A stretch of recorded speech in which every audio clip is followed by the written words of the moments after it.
ẹ kú ojúmọ́ gbogbo bí dẹ́ tí wò ní jákèjádò àti káàkiri àgbálá ayé. Ètò tuntun la gbédé fún gbogbo ọmọ káàárọ̀ oòjíire tá a pè ní kọ́ ọmọ rẹ tó láti kékeré ní ti ń bá wọn lọ. Ẹ máa bá wa ká lọ bẹ́ẹ̀ mi àtàwọn ọmọ rẹ bí iyán, àwọn ọmọ tí bàbá wọn fi Yorùbá tọ́ tí wọ́n sì fàṣà jíǹkí wọn bá ṣèjọ máa fi Yorùbá dára ọ̀tọ̀. Ó yẹ ẹ máa bé tó bọ̀. Ẹ kú ojúmọ́ bẹ̀rẹ̀ ẹ̀yin ọmọ o. Ẹ káàárọ̀ olùkọ́. Ẹ káàárọ̀ olùkọ́. Ẹ kárí láé àjíbí. Dáadáa. Ó ti dá a báwọn. Ká tó máa bẹ́tò lọ, ẹ̀já kọ́kọ́ ṣe mọ̀ mi mọ́. Orúkọ tèmi Làgbànàkí. Kí lorúkọ tiyín ẹ jẹ́ kí gbogbo èèyàn mọ̀? Yakub Mufutawo.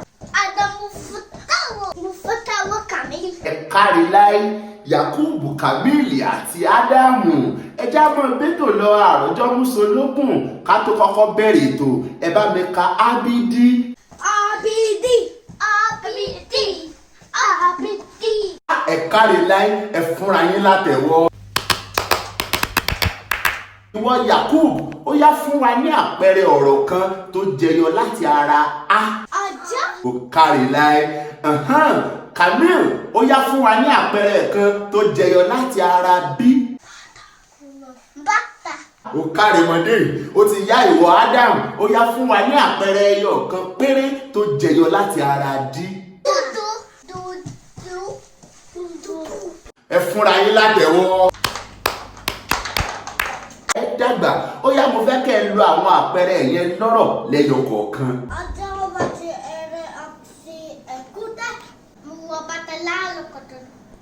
Lójútùú lálùkọ̀tọ̀. Ẹ tún fúnra yín látẹ̀wọ́. Ẹ kárí láìní ọmọ àrèjù báyìí lọ fún tòní, ṣùgbọ́n kẹ́ ẹ tó lọ lónìí mo fẹ́ kọ́ yín lórí nǹkan.